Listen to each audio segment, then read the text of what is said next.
Hello and welcome to the Modern Romantic podcast, where we celebrate and inspire romanticism through passionate people doing incredible things. Hi, I'm a delight to have in class, Trey, and I am joined by my co-host, who is always engaging in delightful conversations, Emily. Aw, Hi, thank Emily. you. Thank You're you. Hello. You're a uh, delight to have in class. I bet you are. I got that note quite a bit. I'm not going to lie, not to toot my own horn. But how was your week, Emily? It's been exciting. I think a bear, like a live bear, found my beehive out back, and so it has been smashed to pieces. And I found it today, and that was unexpected. Oh, So what? yeah, we had a bear that had a very tasty snack. Oh my gosh. Yeah. Well, I hope he enjoyed it So because he's not going to get another one. that's it. Yeah, I don't know. It's going to take some cleanup. But that was an unexpected, interesting thing that happened this week. It happened, Wow. I guess, last night because I think it was still there yesterday, intact. Not today, though. So, yeah, that's interesting. I want to set up a camera and see if I can catch said bear or said bear family. But being in the middle of rural Minnesota, these things, I guess, are expected. Yeah. Wow. And I guess at least we got to feed a bear. Yay. How about you? How was your week? It's been okay. Had auditions for Little Shop of Horrors the other day. I'm learning more and more that no matter what I do, I always sound classical, no matter what I sing. So I am very much, this was my breaking point, and I am seeking a teacher who can cross train in both classical and in very contemporary musical theater. Okay. So, open your mouth and you try to sing Britney Spears, and it comes out sounding a lot more classical than that. Not a good look. I mean, I feel like there's a niche for that somewhere. And Oh, maybe you could make something of that, but probably not what they were looking for. no, no. With the taste of your lips, I'm all rise. Yeah, not exactly what they're looking for. Uh, But you know what is a delight, and you know what I'm sure that we're going to have delightful conversations about his influence on the musical world. Will you please introduce our fantastic guest today? I would love to. This is very exciting for me. I have been looking forward to this episode for a while. Tonight's guest is a voice that you will know the second you hear it. But there's a lot more to DC Glenn than one legendary hook. He's known for the song Whoomp, There It Is. I feel like I'm saying that so poorly. But he's like a hip hop icon turned voiceover artist, mentor, motivator. He's got a lot of heart. He also has something that I love about him, and that is he has a lot of joy. And I'm excited to talk about that too. So, welcome to the podcast. Who is this guy you are introducing? You! I have no clue who that guy is. Oh my Oh, god. yeah. I feel like that was one thing that was a common thread through things I read about you and just seeing like pictures of you in places like you have something about you that exudes some joy and of course that song is has been a joyful anthem for many of us through our lives at this point. And so I think that's pretty awesome. And I don't know if you feel that way, but I do. You know what? I'm glad I'm talking to you because sometimes our mind can play tricks on us Mhm. where we don't think that we're feeling actually the way that we, you know, express our feelings and express these things to the world, right? And I've always been, you know, I've always lived my life by the rules of being a DJ. I've been a DJ all my life. So being a DJ, I'm standing in that DJ booth, and it's up to Mhm. me to keep the dance floor packed. If you can't keep the dance floor packed working at a nightclub, you're not going to be working at a nightclub for that long. Right. And what it's done for me is it's given me a perspective on humanity. I get a front row seat to humanity. So Yeah. whether it was a club that was doing, a college party might have 100, 200 people, to a club, in Atlanta called Atlanta Live that had 3,500 people on a Saturday, being able to do my job, which is to bring joy, bring energy, bring the party. That is me in a nutshell. And I do it in various different ways, whether it's through my intellect, whether it's through how hard I hustle, whether it's through when I talk to people, how I think about things, how I live my life. I'm always the DJ who's trying to keep it dancing. And it works. One moment here. Are you hearing okay, Trey? it's getting a little muffled for me.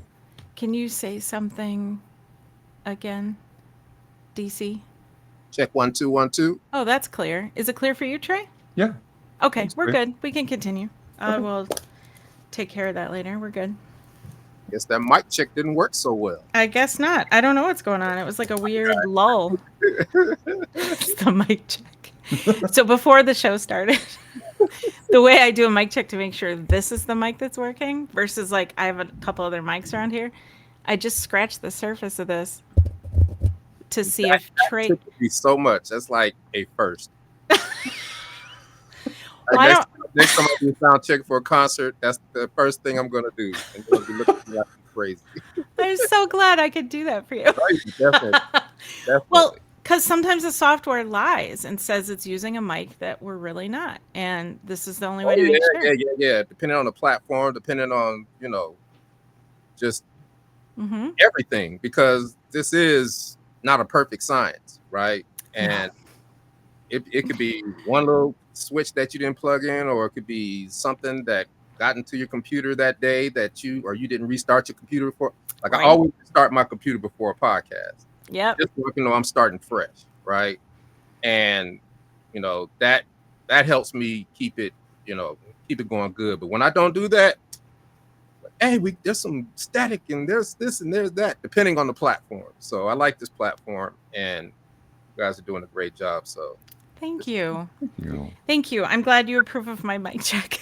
mm-hmm. Think of all the people that would approve of my. So what's the deal with class? Like, what did you say about you're a delight to have in class? A delight to have in class. Well, explain that, because I'm interested. Okay, so really for any show, my bit is at the top of the show just to do a random introduction. May have nothing to do with the guest we're having that day, may have everything to do with the guest. It's just something funny that's a non sequitur. Oh. It's just so they really don't like you in class. I'm a horrible person. He's a they menace. hated me. It's an absolute menace. No, was it like acting class, or just you were a teacher, or? A little bit of everything. I've been a substitute teacher for a while.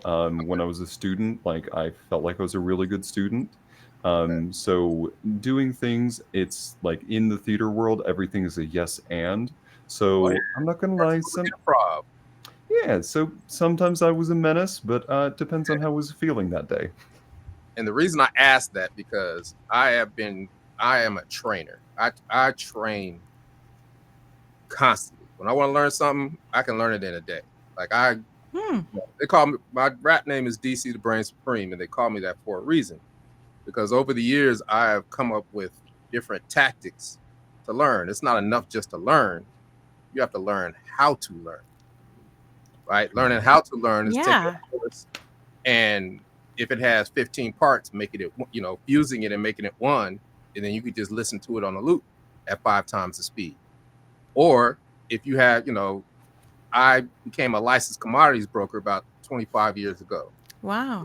And I knew it was going to be hard, but I knew you could take the test 3 times. So I went in and failed the test the first time just so I could see what was on the test, which gave me an outline on how to pass that and get that certification. Right? So I do these things in life that help me get to the next level, help me do this, help me do that. And they're all difficult. But it interests me when people talk about class, because I remember I started acting not because I wanted to act, but because I was on an agency for voiceover. And the owner of the agency came in and was like, "I love your face. Put him on camera." I was like, "Is that me?" And it's like, well, that never happens, but you got to go get some headshots, and you got to start taking a couple of acting classes, then we'll start sending you auditions. So I did that and started going to class, and it really changed me because I go hard. I was going to class every night, every free class. I was doing audits everywhere over the whole city because the audit is like basically a free class. So you Mm. get all the information you need, plus you're seeing what the lay of the land is on the street, right? And I started this in 2018, and now I'm in movies, I'm in television shows, I'm Yeah. working, right? Also as a working voiceover actor.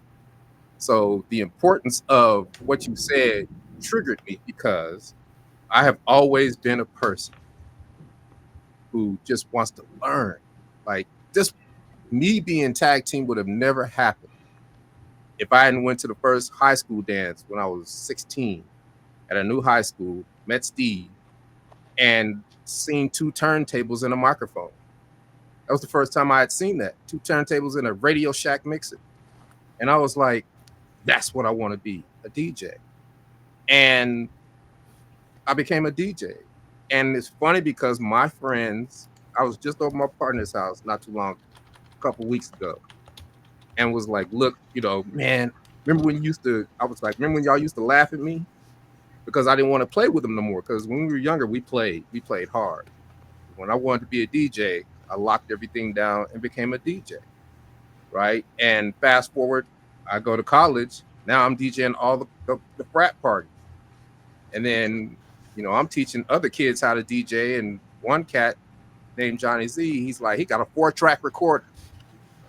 And 4-track recorder was like the first version of, Fruity Loops or, Mm. Garage Band, but in a Sure. physical box with a cassette tape. And you have 4 tracks to make music on. And he was like, I don't know how to use this thing. I was like, I'll figure it out. Figured it out, started making songs, and that's what got me making songs. And I was in Sac State, and Steve listened to the first mixtape I made where I sent him the songs. And he thought I was in a devil worship. But he knew that we used to have to go spend our money and go to the studio to make songs. So the time was on the clock, but to be in your own, house and just sit there and make music, that was brand new. And I figured it out. And then Steve got a 4-track, and then we start making songs, sending them back and forth. Steve moved to Atlanta, and then I shortly moved to Atlanta. And then I started working at the clubs in Atlanta. And because I'm in the clubs in Atlanta, I get to play my music in the club. Yeah. Oh, yeah. You see what I'm saying? So, Mm-hmm. we were hip hop, but down south is, the land of booty shake, the land of bass music, up tempo music, the old school stuff. So I was like, we'll never get out of here if we don't make an up tempo record. And our first attempt at an up tempo record was just a song that we just put together called Whoomp, There It Is. And that's how it happened. Like, it was no rocket science. It wasn't this big, elaborate plan. Right. It was just two young men talking about what they do on Friday nights, which is the thesis of every song in every genre: country, Mm-hmm. jazz, blues, rock and roll, which is drinking, chasing women, having fun. That's it. That's the thesis of every song, Yep. pretty much in every genre of music, right? Every generation has a few of them in Yeah, every genre. Yep. Mm-hmm. and that was how it happened. And because I was a DJ, I was always popular, so I never wanted the stardom or the limelight. I wanted to be a star. I wanted to be a rock star, but I didn't want to be a star, right? See, everybody these days just wants to be a star. So that's why you see so many young people doing everything they possibly can, whether it's fake, real, whatever, to get clicks, because they want to be a star as opposed to being an artist. It's a difference, Yeah. right? So, with you, when you're saying you're trying to bridge classical with contemporary, that has nothing to do with stardom. That has to do with the art of what you're trying to do. So for me, my art was, can I rock a party? Can I move a crowd? And that's been my ride or die forever. And that's what I roll with. Mm-hmm. And that's why after 32 years, we're still touring. Yeah, that's so legendary. On one When song. At what point did you realize it was more like it was something more than just this like ditty that you'd written? Like at what point did you go, wow, this is actually kind of a big deal? My hubris as a young kid expected it, right? Okay. You know what I'm saying? It's like, Sure. we're always going to be the bomb. I don't care. We're going to live forever, right? Until you get slapped in the face and you get hit in the head by the music industry, Mm, because the music industry is not fair. They're not looking out for you. And we're another one of those groups that felt the heat for that. Not as bad as most groups, but we got, we didn't get what we were supposed to get. So, you can either quit, become an old bitter rapper, or, my thing is I'm going to learn. I should have learned this first, but because I was young and I was trying to be a star, I didn't learn it first, which is what everybody's doing now. So when, you know, things happen in life where they don't go your way, you have to vow that that will never happen again. And the only way that it can never happen again is that you educate yourself on that thing bad that happened to you, so it doesn't happen to you again. right. And if people can do that, life is hard. Life is going to do what it's going to do. Serious. But you have to be just as relentless as life is, to live your life to the fullest, because you only get one. So that's why I continue to sit here and do podcasts and spread my word or just my experience to people, because I can give you all the information and the intellect to where you'll never be taken advantage of again if you want to get in the music industry to start. But nobody ever calls me back. I got a folder full of everything, every music industry course, every book, all of them. And I keep it up to date. They said, man, put me in the game. I was like, I don't even do that no more. But I always watch the industry, because I feel for people who make a hit record or have some success and they didn't sign the right contract. And it could have been avoided just by you doing just with a little due diligence and you reading a couple of books. And I say, here's a folder. I give them a folder. I say, here, call me back in a month and we'll talk about some things that if you got any questions. They never call me back because they think it's about being a star. You have to do this and you have to do that. And they don't even think about the business side of it. So, that's my contribution. But, I speak, it's universal across everything we do. If you want to start a business, well, you better learn how to run a business. You better treat your life like a corporation. That's how I started. It's like, treat your life like a corporation. Okay, cool. How do I do that? Well, you got to figure out what type of corporation you're going to be. Right? Okay, cool. Then you got to do this and then you got to do that. And you read. Back then it was just reading. Back in the early 2000s, late 80s, not late 80s, but late 90s, late 80s, it really was just about reading. But as other, technology gets better, now I've got 10 different ways to learn something. Yep. Whether I'm training a language model to be the new Wikipedia for my own tag team Wikipedia, right? So when ChatGPT or any of those language models writes me something, it's accurate to today, not giving me stuff that was back in 1993. Right. So there's so much there, with technology, building your own web. I had to be everything. I'm my own publicist. I had to build my own webmaster. I had to be my own SEO. I had to be my own AI expert. All these things. You cannot let life pass you by. You can't. Because I've watched too many people pass on, letting life pass them by. And it's not getting the fullest out of life that you can. And the way you live your life is where you live your life. But I know that I've watched people that would probably be around 20 more years if they hadn't let life pass them by. And I'm not talking about keep working and keep doing, just keep learning. Stay up on things. Everybody's scared of AI now. I'm like, are you serious? Like, you can't. Everything is not doom and gloom. No. It's not. It's about being educated. Yeah, it's about being educated. And I tell everybody's like, well, the world is this and the world was that. I was like, the world is always this and the world is always that. Mm-hmm. It's always messed up. Okay, so if you go back in time, and you wake up on September 11th, by 2 o'clock September 11th, this is the worst ever thing that's ever happened to you. And the world is burning and you can't go on, right? You know, there's the riots in LA, 92. It's the worst thing that's ever happened. Nixon being, impeached. This is the worst thing that ever happened.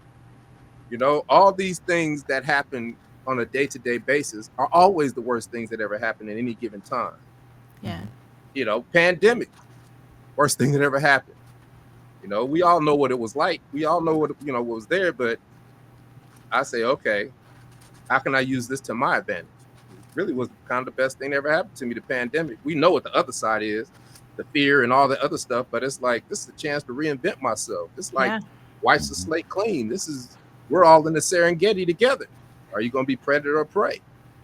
And that's just how I am. And because I reinvented myself, when I recorded all my acting classes, all my voiceover classes, just being able to go over all this stuff and educate myself. Go back to the game tape.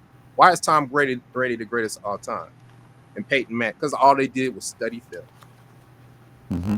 So me having all my old lessons and all my stuff like that and organized them and everything, I went back to the game tape and studied game tape. And it almost made me cry because I had to listen to myself talk 10 years before when I'm training for voiceover. And I sucked.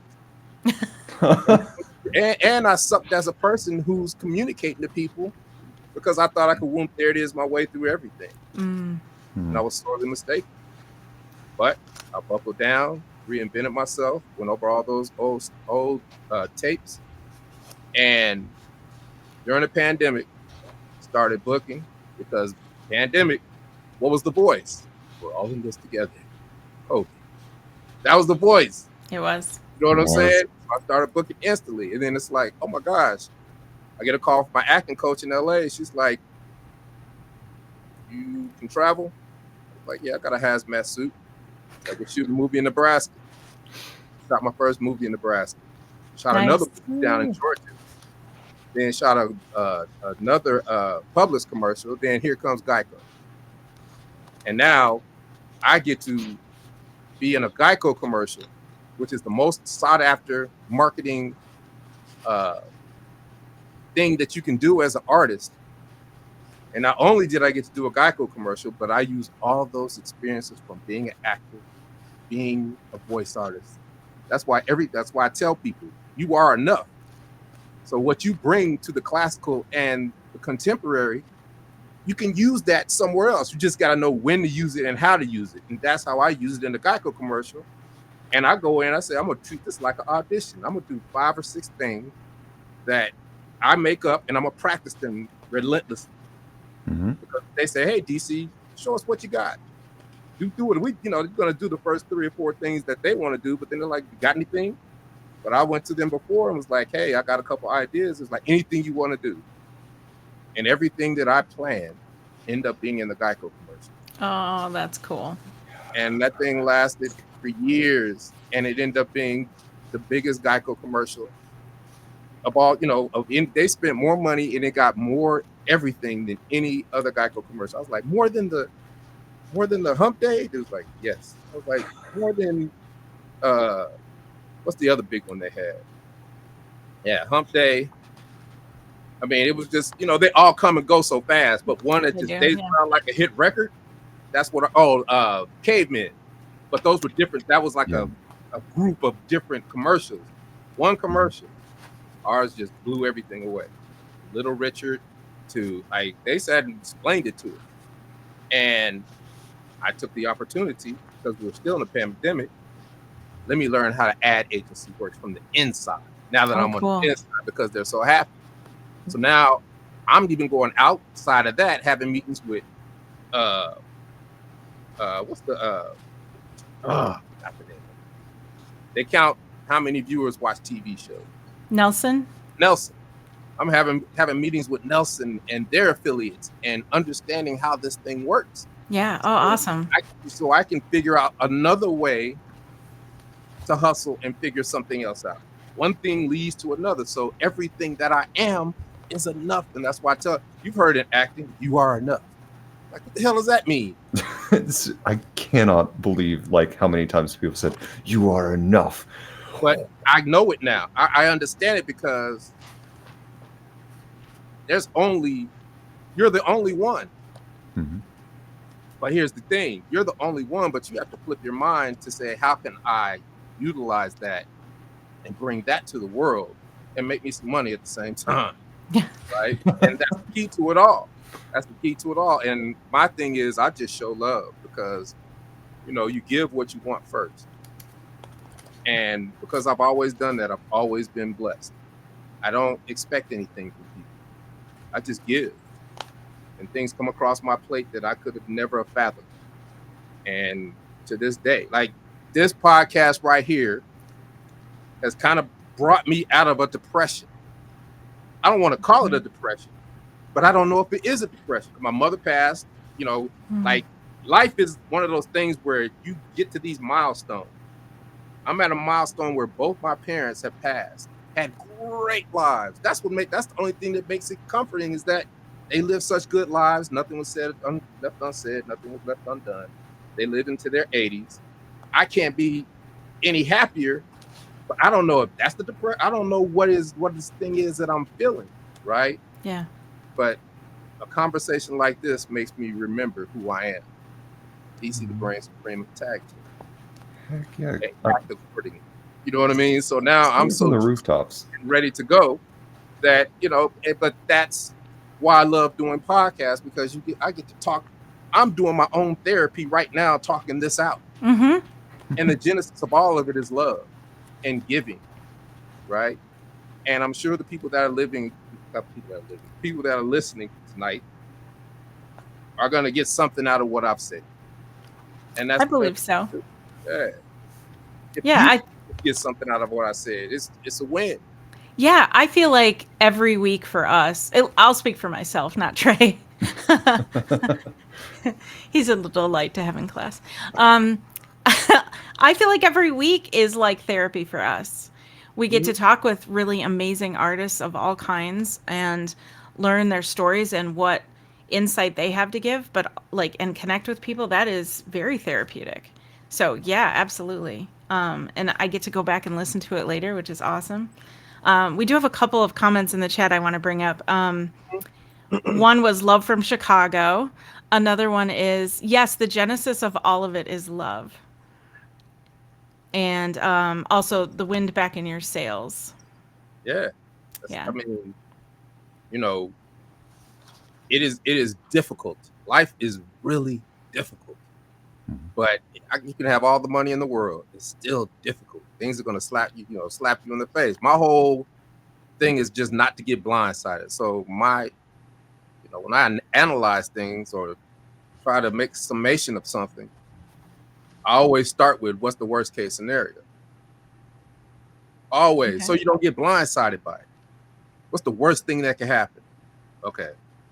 Now that you know that and you thought of it, now you work your way up. Mm-hmm. And when you work your way up, then the solutions start happening because you're not sitting there. You basically just kind of reverse engineered life in a different way. And it's not starting negative. It's just starting by protecting yourself.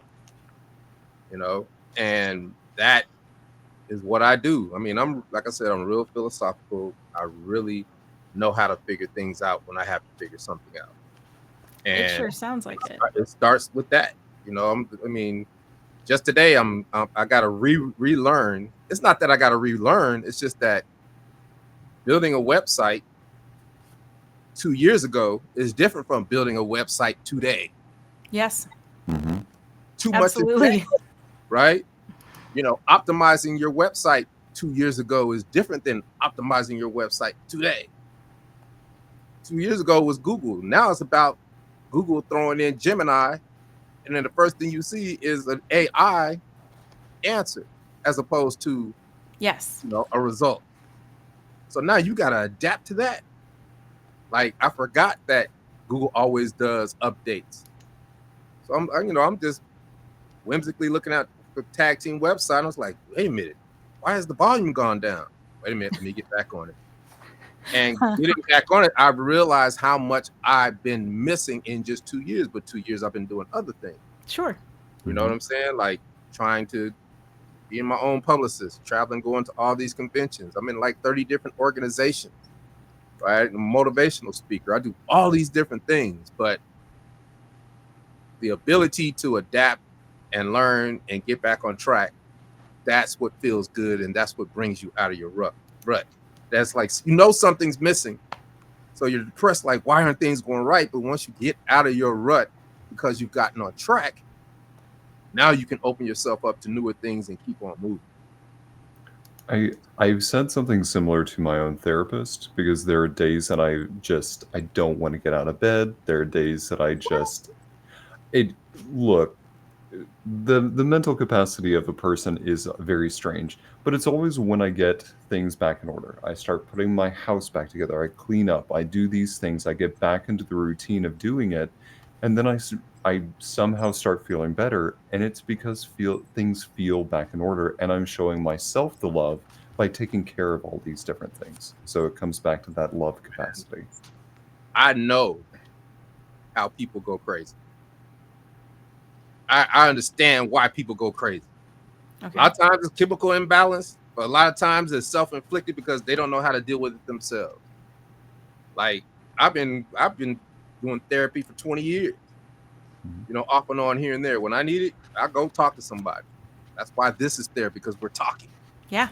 Right? You're figuring things out. Your brain is moving. It's over here. It's over there. You thought of something that you were supposed to do last week because it pertained to what we're talking about. It gives you life. Yeah, I like to think about what people did 100 years ago or more, when there weren't maybe therapists, when there weren't places to go like that. People would gather and talk with each other. Hey, man, I think about that all the time. It's like, man, you gotta live in a house that just animals can just come in anywhere. You know what I'm saying? That that's how I look at it. Like I look at westerns and stuff like that and be like, wow, they were really living outside back then. I didn't think about it like that, but yeah. Yeah, but that's what blows me away. It's like, man, there's no way to mouse proof or spider proof that house. Yeah. You know what I'm saying? You were living with animals. Like it's crazy. You slept on the floor 50 years ago. Right. So, I mean, it just depends on, it just depends. But these are the little things that I think about when I'm just looking, because I love history. Okay. Right. So I am a very big history buff because history teaches me a lot. And when I'm learning history, sometimes a little stupid thought comes through my head like that. Like, wow, I can't believe that they lived. Not that I can't believe it, but I would hate to have lived in a shack. Like no windows. He said his motivation for going to college and getting a career and doing all these things was to live in a house that had air conditioning. Something that simple. He lived in Nashville, Tennessee. Something that simple. They had fans, but he wanted a house that had air conditioning. Like those things are the things that I look back on, that I was taught with two loving parents, because I've never not known love. You know what I mean? A lot of people like had hard childhoods and stuff like that. And, I've been blessed because we used to play. I had tons of friends. We had neighborhoods. We had communities. We had church. We had everything. Teachers looked out for us. I've never not known love. So that's why I have to spread love. That's why I have to tell people there's no excuse that you got trauma in your life. Talk to somebody and figure it out, but don't let that be the reason that you can't do this. Because a lot of people will do that. A lot of people like, well, they'll, in their mind, they're saying, I can't do this because of what I went through back then. That's what the first part of therapy taught me. So when I started going back with all these memories and stuff, I realized how good I had it, and realized the things that I was really tripping on were insignificant to what, to the man that I am today.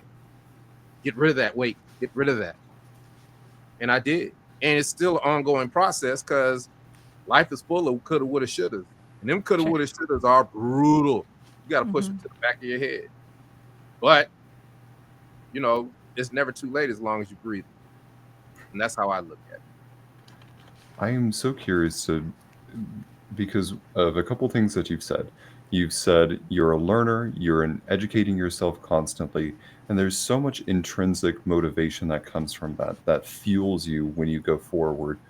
Where does that come from? My parents, Yeah. they have been working me since I was 5 years old. Like, I was my mom's sous chef. So I was the prep Mhm. cook, right? Always. But she taught me how to wash clothes. She taught me how to clean the windows. My father taught me how to cut the grass, mow the, cut the hedges, break the leaves in the fall, shovel the snow, right? I have never, just like I've never not known love, I have never not known work. I have never not had a job. My first job was a paper boy at 8 years old. Okay. And then I worked at the AV department at the University of Colorado, wheeling around projectors. Easy job, but it was a job that needed to be done, and I got paid really well for it, right? I did that after school. And then I worked at Dolly Madison Ice Cream in Denver. And then I worked in Mile High Stadium, working at Denver Bronco games and anything that came to the stadium, whether it was a concert or anything. I was like, when I was my teenage years, I was making $700-800 every time I worked at the stadium in quarters. Nice. Right. So I have never not known work because I have always been a hustler. And what changed me, I think it was the blizzard of 82. No, it was the blizzard. It was a blizzard when we were kids. And it was further back than that. And I think it was like, yeah, I In can't remember. Colorado? Yeah, in Colorado. And Okay. my father, we always had, we're the only family that had a snowblower. So we're just kids playing in snow. But then it was so much snow that everybody else was struggling. So Mr. Grant next year, I was like, I got you, Mr. Grant. We did his. We just did the whole block. And then that whole next week, when me and my brother coming home from school, it was like, hey, boy, come on over here. And here's $20. I appreciate you doing my walkway. And I was like, I got $20 for one house. My parents is giving me $5 a week for all this damn work I'm doing. And that is when the hustler was born, right? Because Yeah. I make myself invaluable. Every job I've been at, I have been invaluable. You're gonna have to hire 10 of me to do what I do in one person, whether it be DJing, or any place I've ever been. Like even now, I'm the publicist. I'm the booking agent. I do everything because I love it. You know what I mean? And it has Yeah. to be done. I don't look at it as like, man, I don't want. It's like, look, it got to be done. Just do it. Don't complain about it. When you complain about it, that's what make you want to lay in bed. It's like you got to get it done. The more you can get done, I mean, I got books upon books I always keep lists constantly. That's all I do is keep lists. Look at that. Oh, look at that. Just, What? just books upon books of just a whole book of just everything I could think of. I write down, Yeah. right? And those days when I get stuck, I just start at the top, and whatever's not done, just do one thing. You do the next thing. You do the next thing. Next thing you know, that page is full. I got 5 of these books going back as far as I can remember. And now it's really important because my ass is getting old. So I know that I can't remember like I used to. You shouldn't think that you can remember like that, even if you're young. It's about organization. It's about understanding what needs to be done, right?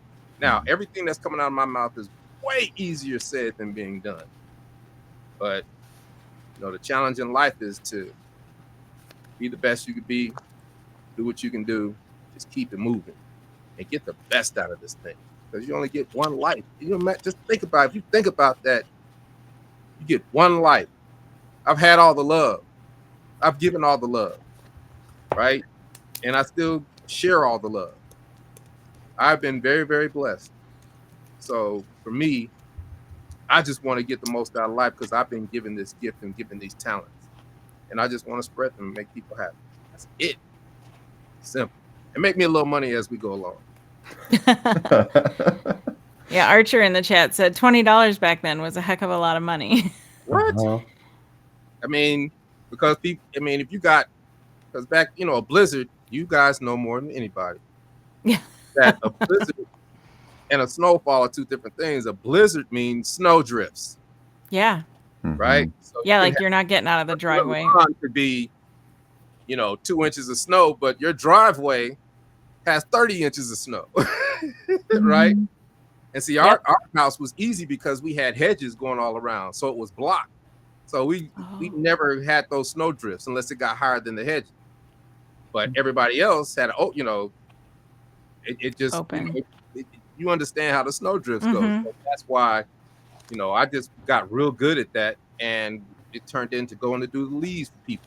People don't want to rake their own leaves. Going and I never really wanted to cut other people's grass because that was other kids hustle in the neighborhood, but raking leaves and doing all the other little things, taking out the trash for people and just getting a couple dollars here and a couple. I've always been like that. So no matter what, I am never scared to work. If I had McDonald's was the last job in the world, I'd be there and I would be running it. I promise you. I That is believe it. awesome. I think the other thing that contributes to this from an outsider's perspective Mm-hmm. is something you said before the podcast started, which was things change. And I think you get it that things change. You have to adapt. You have to learn consistently, and I think that also contributes to your learning and your expertise in these things. So it's from acting to voiceover to podcast experience to music production to now getting your license for something and having done that for 25 years. I mean, man, that is inspirational in and of itself. But it's also so simple to say things change and understand the gravitas of what that actually means. I'll give you one even better. So I'm living in Atlanta. Yeah. Atlanta for the longest was called Black Hollywood because we were one of the only states that had the tax deductions for the whole movie industry moving here. Mm-hmm. And when the pandemic hit, because of strikes, because of the pandemic, because of the fires in LA, it just changed the whole industry. See, I could stay here and act. I was getting 60 to 70 auditions a year. Wow. This year, only got 10 auditions. Hmm. And I haven't even done half of them because I don't feel that they're not what I want to do. Sure. Getting 60 auditions, you get to pick what you can kind of go what you want to do, right? And now it's a different ball game because Marvel left Atlanta Oh, to London. Oh. right. That was I good. forgot about that. And then that, a lot of those studios, there's still it's still going, but Marvel was the engine. Yeah.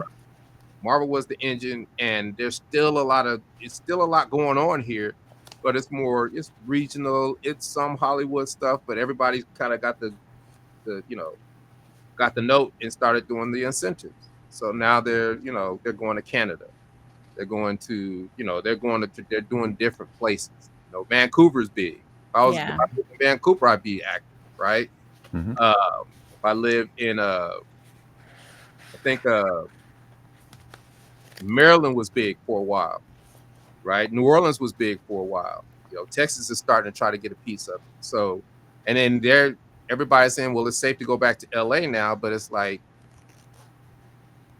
things change. They're not even making movies like that. The movie paradigm has shifted. Nobody. I haven't been to the movies since before the pandemic. Oh, wow. Nobody goes to Wow. movies anymore. I mean, I know I don't, and I went to the movies constantly. I'll go to movies by myself, right? I love watching movie in a movie theater. But now, because I respect movies so much, I can't. It's almost like me going to a nightclub. I respected the craft so much that I would be bad company because all I'm gonna do is complain about how these young people can't do what I do. I'm gonna sit here and complain to movies about people talking and people looking at their phones. If I'm in a movie and a light goes on, that's disrespect for the movie. That's disrespect for Oh, art. yeah. It is. Now, I could be being anal and tripping about it, but it means everything to me. right? Movies are everything to me. Yeah. You know what I mean? Because it's history. There's so much history in the movies that we watch, in the TV shows that we watch, the TV shows that we grew up on, the cartoons that we grew up on. Mhm. Right? I'm a child of Schoolhouse Rock. I would not be as educated if I am if it wasn't for Schoolhouse Rock. That's right. I'm telling you, because we heard it every Saturday because we're watching cartoons. That's right. Even though it's like I'm just a Bill sitting on Capitol Hill. We knew the That's song, right. right? But I didn't know what that meant until I got to civics class in high school. Right. Yeah. Then it all made sense. And now it comes together, and now I know it forever. Mm-hmm. But you go now and you look at people in politics, and you're like, how you don't know that? How you don't understand how government works? How do you think that happens like that? Right? Yeah. Mhm. It boils down to education. And I am not going to get left behind or get bamboozled because I didn't educate myself. I love hearing that. Somebody clip that, please. Yeah. Option. It's not an option, man. And Right. everybody's running around with like chickens with their head cut off. Everybody's hating each other because they're not educated in how this thing works. If everybody was educated in how the thing works, then everybody would have a fair shot. Because you would know exactly what you need to do Mm. to make it work for you. Like I tell everybody, like, look, you're mad because they changed a tax code. But you're chopping it up to wins and losses. I'm not doing that. I've always been like, okay, so you guys just made a bill. Let me go read what's in that bill so I can adapt my business to what you've just done for your friends. Mm. See what I'm saying? Like Mhm. that's how I look at it. Everybody, there's no way that you're gonna get people to look. Nobody, it's just not practical for everybody to think like that. Right? But I try to tell people that's how I do it. So I learn what every year, because I got people in my corner that tell me what I can do and what I can't do when it comes to taxes. So I know what the write-offs are. I know how they're changing stuff. They change every year like this. But you wouldn't think that. You think that this is this is a year that everything's falling apart because they had a big bill, and it's like they do that every single year. If you read and if you understand, if you're connected to it, because these are laws. So if you know the law better than anybody, you're going to be able to not take advantage, but you're not going to get blindsided by it. Right. I love that you won't be a victim because you educate yourself. Never. That's awesome. It's so much easier than sitting here stewing in hate. And then hate leads to what is it? Hate leads to despair, and despair leads to loathing, and fear leads to the dark side. I'm not going, I'm not taking the path of the Sith. I'm not. Very well said. I'm not taking the path of the Sith. You know what I'm saying? I am one with the Force, and the Force is with me. You see what I'm saying? Like, think about how Star Wars has taught us. Exactly. They taught us. Everybody's talking about why this and this one sucks and that one. I love everything about Star Wars, even if it does suck, because there's something there. There's always something there. It is life. It is good and it is evil, right? And some versions are better than others because, Andor was incredible. It was so good. Like, I haven't watched it, so please no spoilers. Oh, you have to. It's know, so I'm good. sorry. It's so incredible in such a different way. Yes. But it's still Star Wars because it is the beginning. Andor is the beginning, really. Yes. If you think about, not going back with all the cartoons and all the stuff but sure. Andor is like, this is what it was, and this is why this is why Rogue One started, and Rogue One is why Star Wars, the first episode, started, and it's like a prequel, but it's not Star Warsy, but it's perfect. Yes, it is. It is. You're right. It's not Star Warsy. It's very different. Oh my gosh, man! But it's like pre-Death Star. It's pre everything. Yeah, it is. It is. It's in between Clone Wars and Rogue One. It's really but in a different. good way. You know what I'm saying? Like, Mhm. you know, all the other shows, Mandalorian, all that stuff, that's cool because that's good within itself. Because there'll never be an episode better than Luke coming back to get Grogu. I don't care what nobody said. That Like, was awesome. everybody Yes. cried. Everybody cried because of the love of what that meant to. I I cried because of the love that meant, because my parents took me to the theater and I saw the flyest thing as a 10-year-old I had ever seen in my life. That And is you see the greatest inspiring. thing that you've ever seen in your life, that changes you. You know what I'm saying? Just like some of the cartoons changed us subtly here and there, just like Schoolhouse Rock changed us subtly. All of this is education. That's why history is the greatest teacher. You know, but people don't think like that. People just want to stew and hate, and that just don't do it for you, because we all want the same thing. We really do. We just want love. We want to feed our families, and we want to be left the hell alone. We all want the same thing and make a little money. Right. It's simple, but all the other stuff messes it up. Now, you know, it's hard sometimes, depending on which way you lean, because sometimes you think certain things are fair and some things aren't. But all I can do is educate myself to take advantage of what the practical reality of the situation of the world is. That's all you can do. So why not spend your energy on that? You know, it still hurts because you see other people going through stuff, but at the same time, it's not. You know, at the same time they have to deal with what they're dealing with in their way. You know, so that's why. And you know, think about it.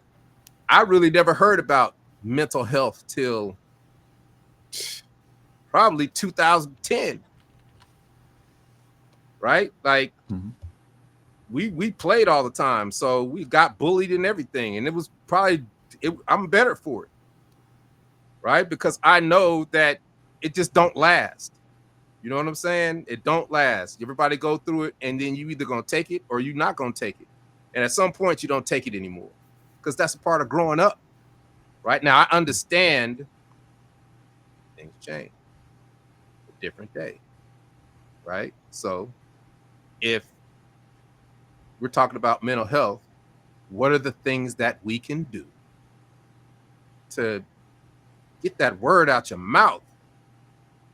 Because it seems like it seems like a victim term to me, right? It is serious, because hey, I know I've seen crazy. Like I said, I know how people go crazy. I understand it, because in my own mind, I haven't gone crazy, but I felt it where I said I see how people go crazy. Mm. Mm-hmm. And it could be that, you know, it could be that certain chemical imbalance, or it could be you just don't know what it is. Everybody's different, but I understand it.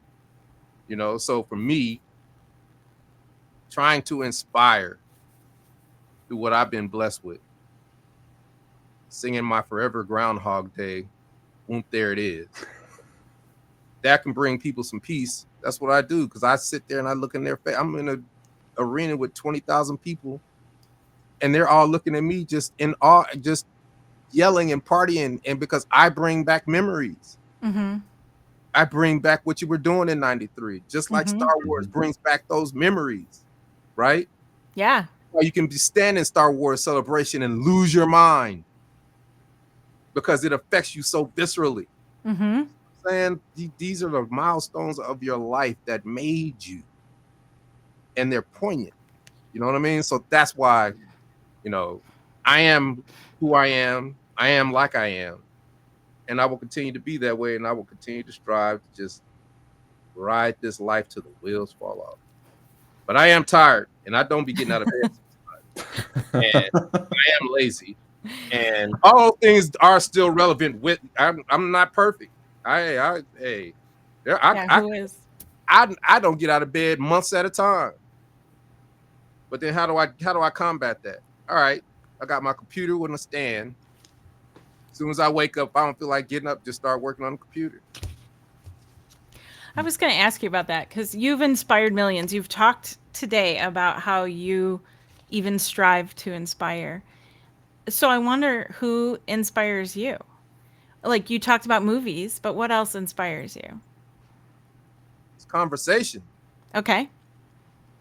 Feels like I've smoked a crack rock. Like I'm excited. You know what I'm saying? It's like That's awesome. I'm really excited because my financial advisor, he passed away about 10 years ago, but he taught me a valuable lesson. His name is Bishop Florence. He said, "Man, I learned more from talking to people because he loved to talk and I love to listen." But he's like, "Man, I learn more from talking to folks than I do from reading books or any of that. Because whatever comes out of this mouth gotta make sense. Mm-hmm. And if you guys aren't sitting there riveted on my every word, it's not making sense. Therefore, that's a muscle that I have trained.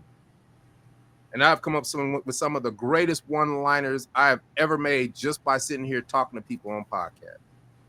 And I don't discriminate. I did podcasts, like they're memorable. One guy was a little late. He was like, "Hey man, I just had to deliver a calf." He was in Idaho. I'm doing a podcast with a guy in Idaho who just really, he's a farmer and he just wanted to do a podcast, but he had to deliver a calf. And he came in Wow. podcast. He wanted to do, I was a guest on his podcast because everybody's trying to do a podcast. That was what the pandemic spawned. It was going to Yeah. happen anyway, but it's like I've done them with families. I've done them with drag queens. Like I don't discriminate because that is the practice you get in meeting different people. Sure. Mm-hmm. Right? Like I could honestly say I hadn't really paid attention that I was doing a podcast with drag queens and it threw me off. But it was like, you can't be like that. And we had a wonderful time. I remember a lady in Spain. She's like, did you read my questions? I was like, nah. It's like, oh my God, we can't do this. We gotta postpone. I was like, lady, this is where this line came from. Just push play. That's right. Yes. I was like, ask me one question and I'll take care of the rest. Because I could tell the same story 1,000 different ways. Sure. I'm a storyteller. Yeah, absolutely. So I can go in a room and take over the room because I understand what I am always and forever will be a DJ. And my goal is to keep the dance floor packed. Now it's a different context now because speaking does that. Keep the room. Keep their minds dancing. Right? That's what I do. And the fact that I do all these things is kind of my detriment because I can't do it. There was 10 of me, I'd be a billionaire. But there's only one. And my thing is unique to me. I've tried to hire people and get out. So I've done all of that. But nobody knows what I know because mine is so different. There's not too many people who have had a hit record that's still working after 30 years. I know exactly what needs to be done for me to get what I need to get. So for me to have somebody come in and say, well, we can do this, lead generation thing the way blah, blah, blah, blah. It's like, no, you can't. Because you're going to be in the wrong audience trying to find people that have absolutely nothing to do with what I'm trying to do. And you're going to write it out in the way that you think you should write it out. And it has in this audience and these genres and these way I am is totally different from anybody because there's only one you. There's only one. And I am my business. Run your life like a corporation. That's what I do. So I am the business, right? Mm-hmm. And I work within the rules of the law and with all these rules of taxes and all these rules and law and, state stuff and national federal stuff that I know how to do all this. I rock credit well. You know what I'm saying? I understand. I've learned about finance because I vowed I'd never let somebody beat me out of money again. And I gotta say, that hustle game is strong. And that's right.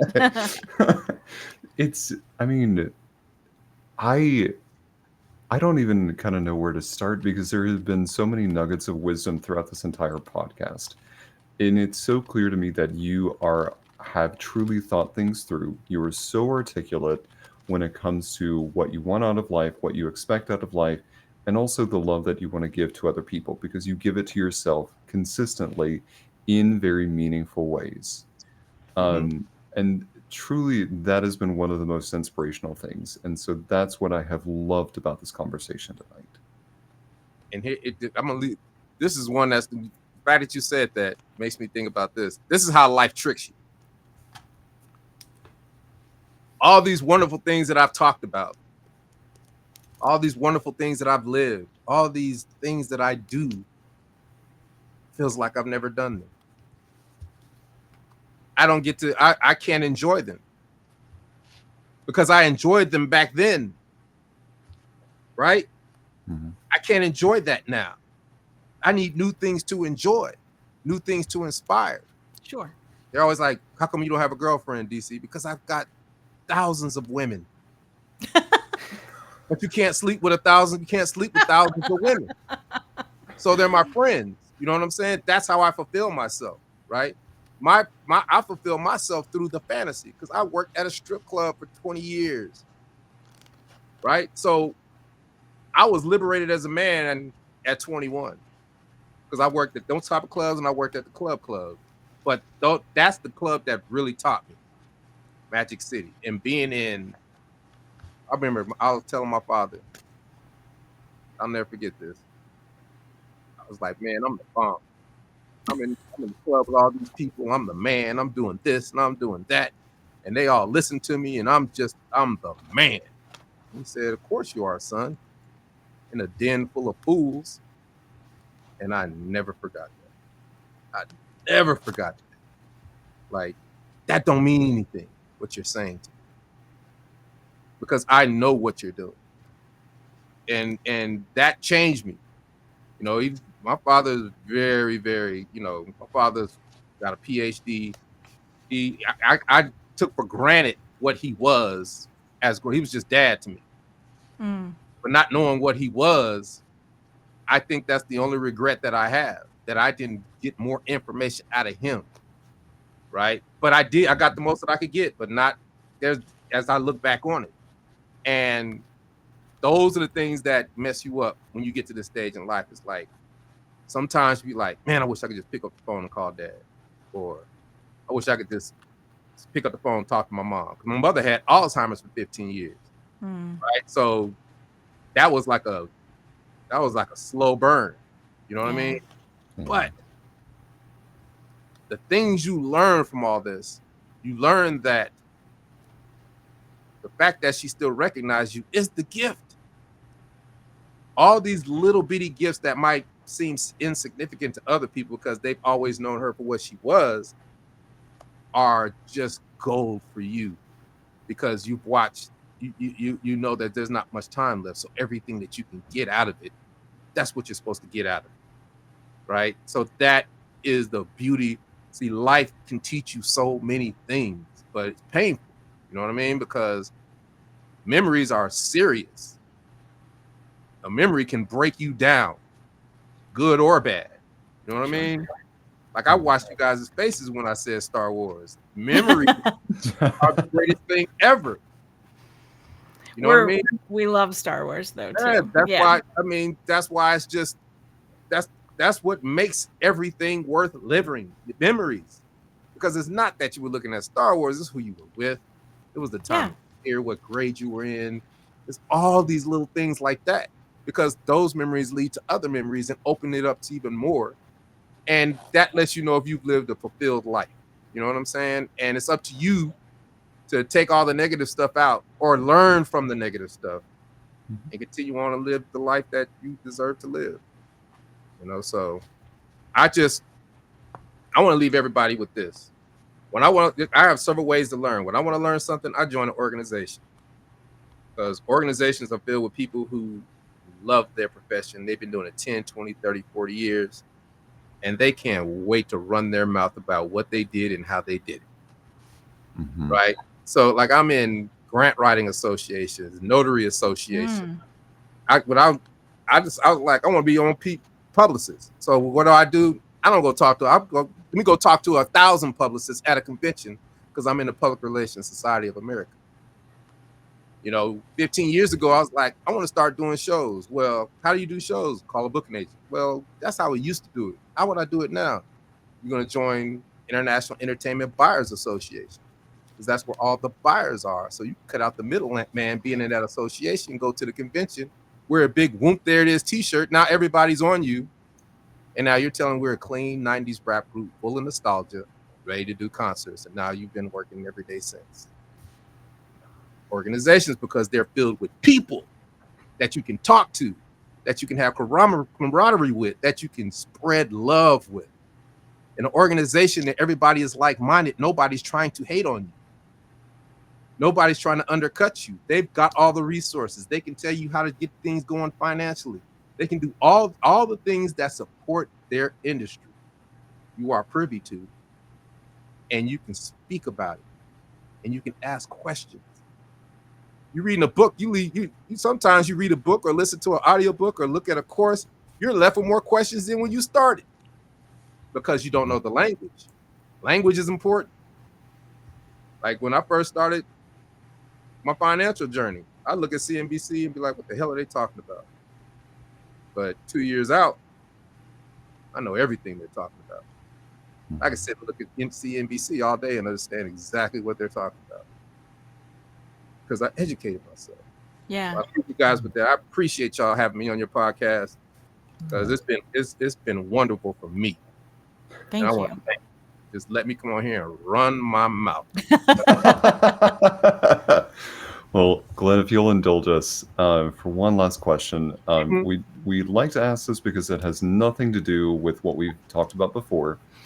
And also one of our comments is actually brought it up. Is there a person, dead or alive, that you would like to have dinner with? And if so, who is sitting across from you at that table?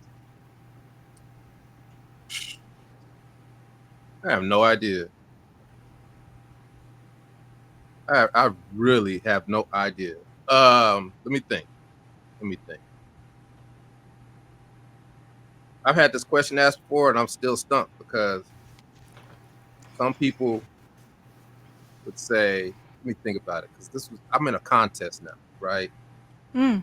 All these stars, we go up against each other, and they give us questions, and we answer these questions, right? So whoever answers the best questions and they give you points, that's who wins. So I'm on my second year, about to start my third round. Okay. And that was kind of one of the questions, you know what I'm saying? So it's like, if I had to, at this point, probably my mother. My father's had enough, but I would love to sit back and talk to my mom again. Really, honestly and true. Or my great grandmother. Yeah. Because I was scared of her when I was little, and I shouldn't have been scared of my great grandmother, because that was wisdom personified. And I got everything that I could have got out of her and squeezed her for all the knowledge she had. And I know that would have added to me being a better person. I'm privy to all this because my grandmother taught me well, and my grandmother taught my father well. But being able to talk to my great grandmother, my pearl, that would have been incredible. And I have to say, you are the first person to say the great grandmother, and that instantly gets points in my book. So consider my vote casted for you for whatever this competition is. Cool. But seriously, Glenn, DC, this, I don't know what to call you. The Brain Supreme. Man, DC. Just call me DC. DC. That's it. But seriously, this has been a pleasure and absolute honor. Thank you so much for being on the podcast with us today. Thank you guys for having me. Peace. As we close this episode out, we want to thank you all so much for listening today. This and other conversations and more behind-the-scenes content can be found at Patreon. Search for us at TheModRom on Patreon. You can follow our guest today on Instagram at DCGlennATL. To keep up to date with all the fun things that he's doing, and also maybe ask him a couple questions on his advice for business-related inquiries. But more conversations can also be found on our website at themodrom.com. Thanks so much for tuning in. Have a great evening, everybody. Bye. Bye.